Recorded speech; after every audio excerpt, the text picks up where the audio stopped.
Hello नमस्कार दोस्तों, स्वागत है आप सभी का आपके अपने यूट्यूब चैनल वीके स्टडी में। दोस्तों आज हम हिंदी का 25 क्वेश्चन प्रैक्टिस सेट लेकर आए हैं। इसमें आपके लिए अगर आप यूपी पुलिस की तैयारी कर रहे हैं या यूपी राजस्व लेखपाल की तैयारी कर रहे हैं तो बहुत ही इंपॉर्टेंट होने वाला है ये 25 के 25 प्रश्न। तो आप लोग पूरा वीडियो बहुत ध्यान से देखेंगे और आप बार बार प्रैक्टिस करते रहेंगे। मैं पूरे क्वेश्चन का एक्सप्लेन भी इसमें करूँगा। ये एक प्रैक्टिस सेट है, ठीक है, तो उस हिसाब से आपको लेना है, प्रैक्टिस सेट के तौर पर लेना है।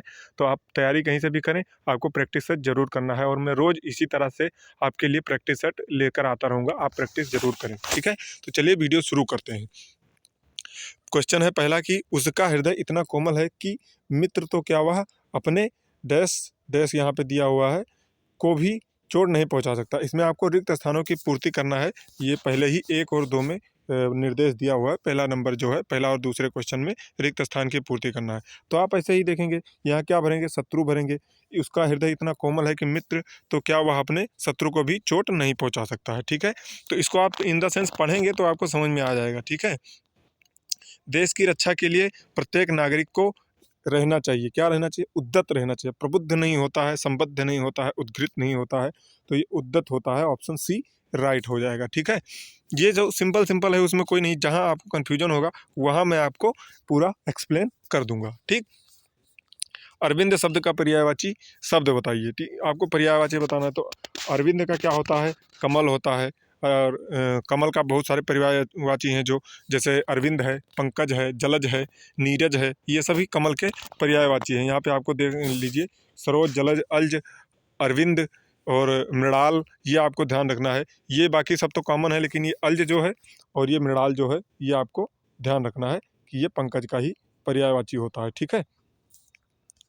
तो ये आपको ध्यान रखना है। अब अगला देखते हैं, जो कल्प वृक्ष के पर्यायवाची होते हैं, जैसे जो परिजात, मंदार तथा हरिचंदन होता है, ये भी आपको ध्यान रखना है, ठीक है। तो ये आपको बिल्कुल ध्यान रखना है। फिर है क्वेश्चन नंबर 4 और 5 में लिखित वाक्यों में से सही वाक्य का चयन कीजिए। तो इसमें आपको सही वाक्य का चयन करना है। तो इसमें कौन सा है, तुलसी अवधि के श्रेष्ठ कवि और सूर ब्रजभाषी हैं, या तुलसी और सूर अवधि के ब्रजभाषी के श्रेष्ठ कवि हैं। ये भी कुछ ठीक नहीं लगा। तुलसी और सूर क्रमशः अवधि और ब्रजभाषा के श्रेष्ठ कवि हैं, ये बिल्कुल सही लग रहा है, इसमें कोई प्रॉब्लम नहीं है, ठीक है। तो ये सही है यहाँ पे।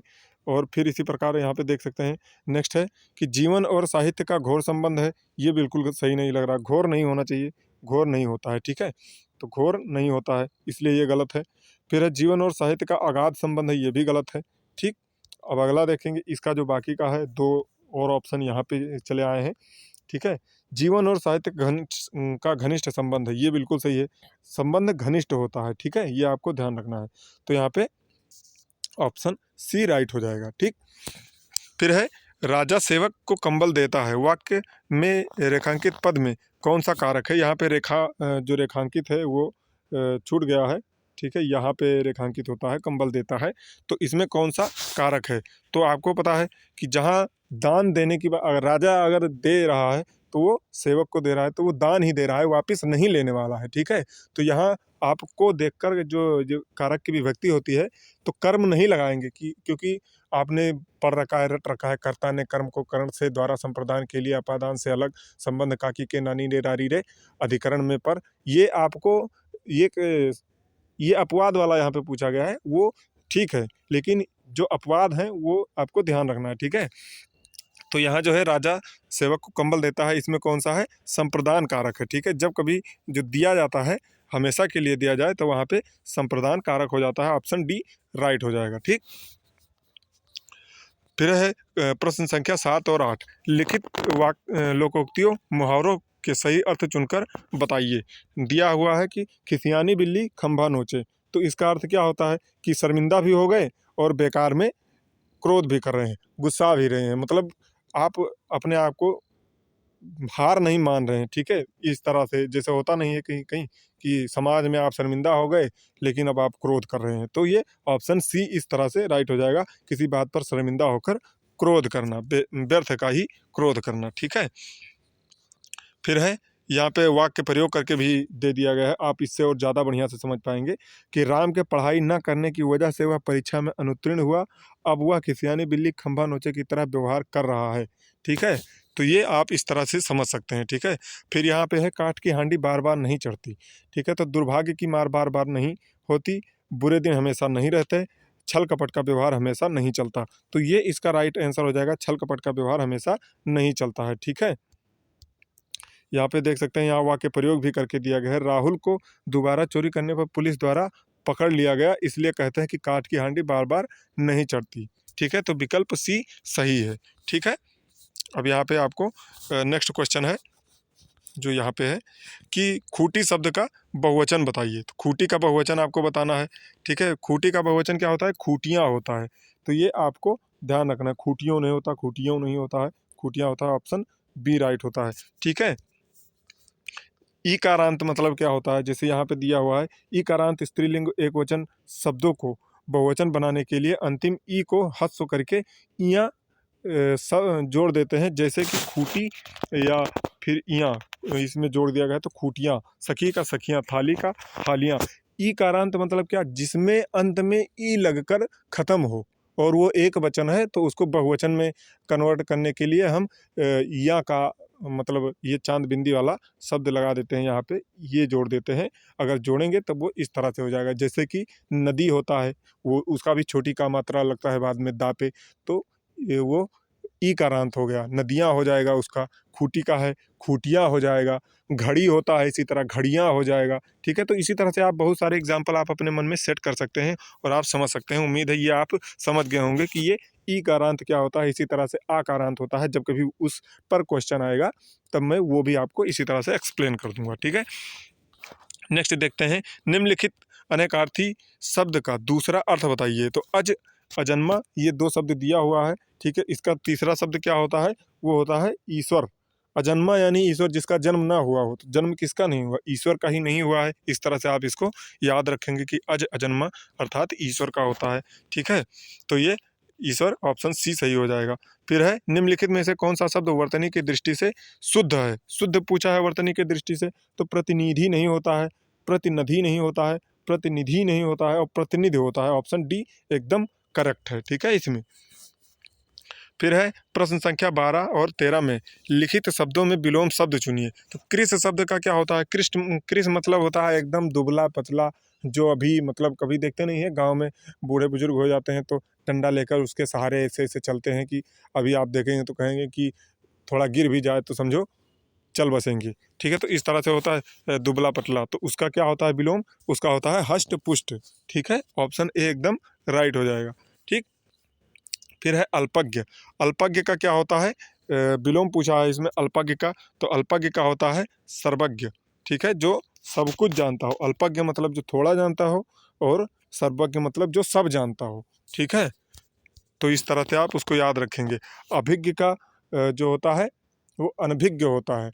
ये आप ध्यान रखेंगे, अभिज्ञ और अनभिज्ञ। अभिज्ञ मतलब बहुत ज्ञानी और अनभिज्ञ मतलब कुछ ना जानता हो जो, ठीक है। ये आपको, और इसी तरह से कृतज्ञ होता है, कृतज्ञ का कृतज्ञ होता है, ठीक है। वो आपको ध्यान रखना है।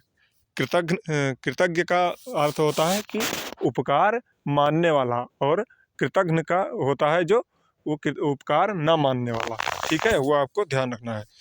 अब इसी तरह देखेंगे 14 नंबर क्या है कि प्रश्न संख्या 14 और 15 के वाक्यों में कुछ में त्रुटियां हैं, त्रुटि वाले वाक्य को भाग को पहचानो, ठीक है। तो त्रुटि वाला इसमें कौन सा है? विद्यालय में जलपान को उत्तम प्रबंध है, कोई त्रुटि नहीं। तो विद्यालय में यहाँ भाई को क्या होता है?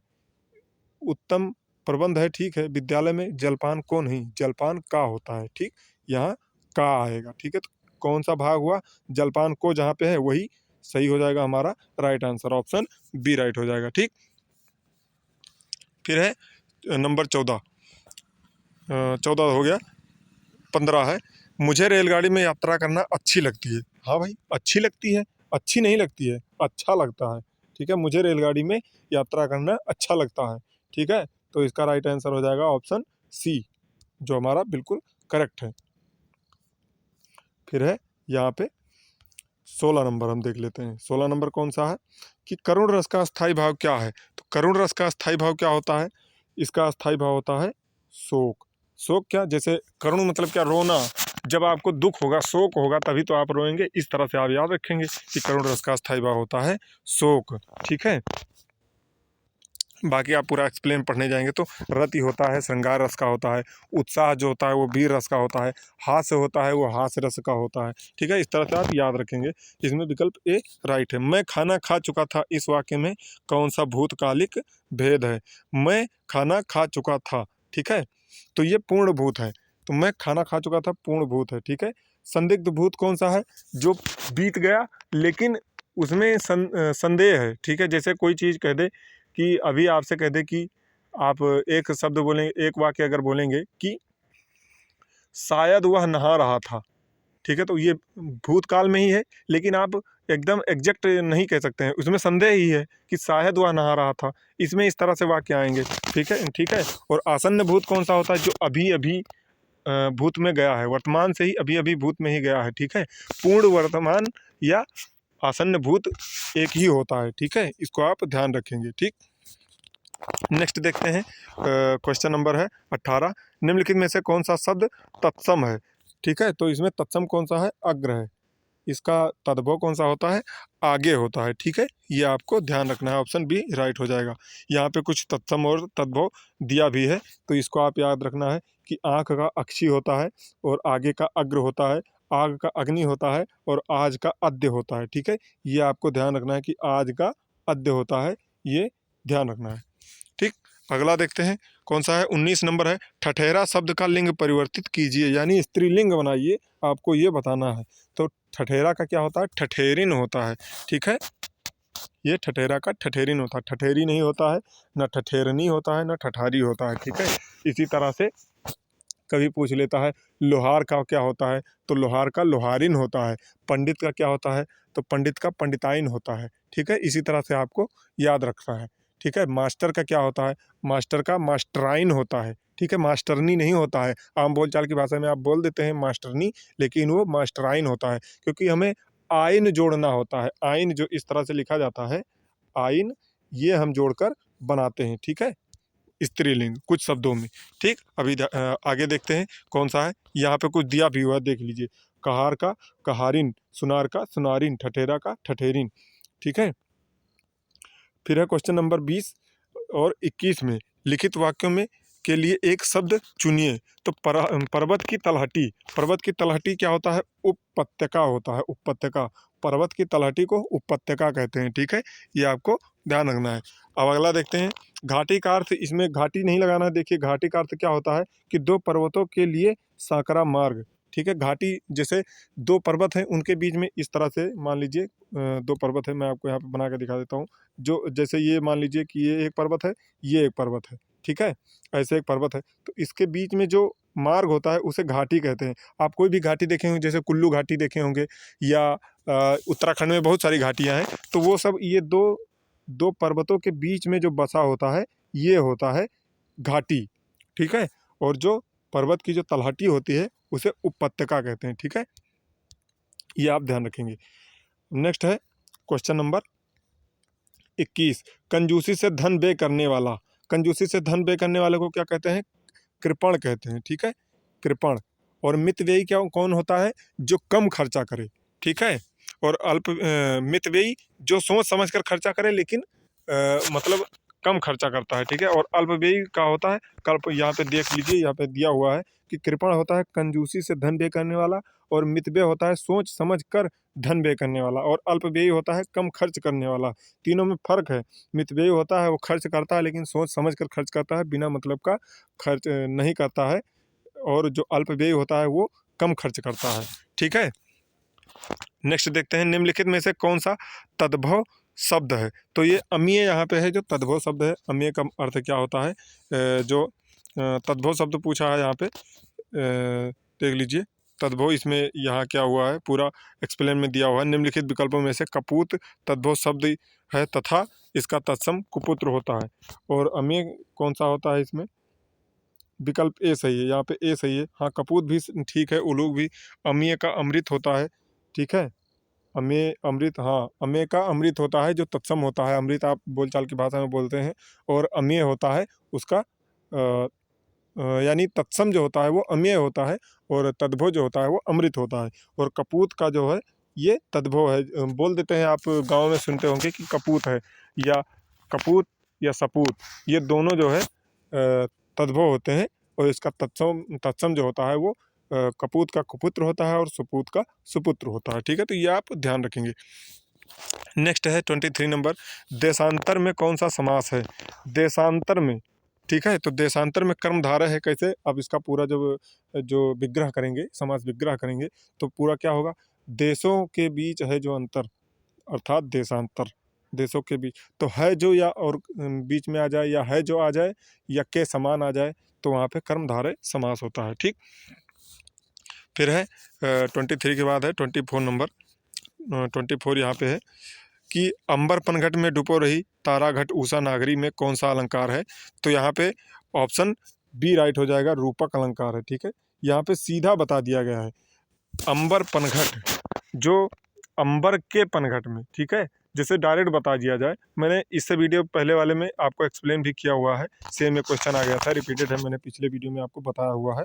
ठीक है, तो सेम जब बता देता है कि वही चीज़ का उसका के समान या के तरह जब बता देता है, तब वहाँ पे उपमा होता है। लेकिन जब वही बता दे, जैसे मुख चंद्र है तो यहाँ रूपक हो गया, मुख चंद्र के समान है तो यहाँ उपमा हो गया। जब समानता इसी तरह से तुलना करे तब उपमा होता है, जब डायरेक्ट रूप बता दे तब उसका रूपक होता है। इसी तरह से आप इसे याद रखेंगे। ठीक, बाकी ये जो एक्सप्लेन दिया हुआ है, ये उपमेय में उपमान का भेद रहित आरोप किया जाता है, ये समझ में आता नहीं है बहुत से लोगों को, तो इस तरह से जिस तरह मैंने बताया है उसको आप याद रखेंगे। ठीक है, निर्धन में कौन सा संधि है?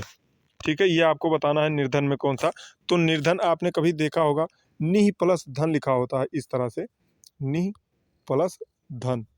ठीक है, तो निर्धन में ये जो जहाँ पे ये आ जाए वो विसर्ग होता है। ठीक है, इसे विसर्ग ही बोलते हैं, तो यहाँ पे विसर्ग संधि है, ये आपको ध्यान रखें, ऑप्शन सी राइट हो जाएगा। ठीक है, तो ये थे हमारे द्वारा कुछ लाए गए आपके लिए 25 जो क्वेश्चन थे, ये यहाँ पे देख सकते हैं, यहाँ पे लिखा भी हुआ है निधन।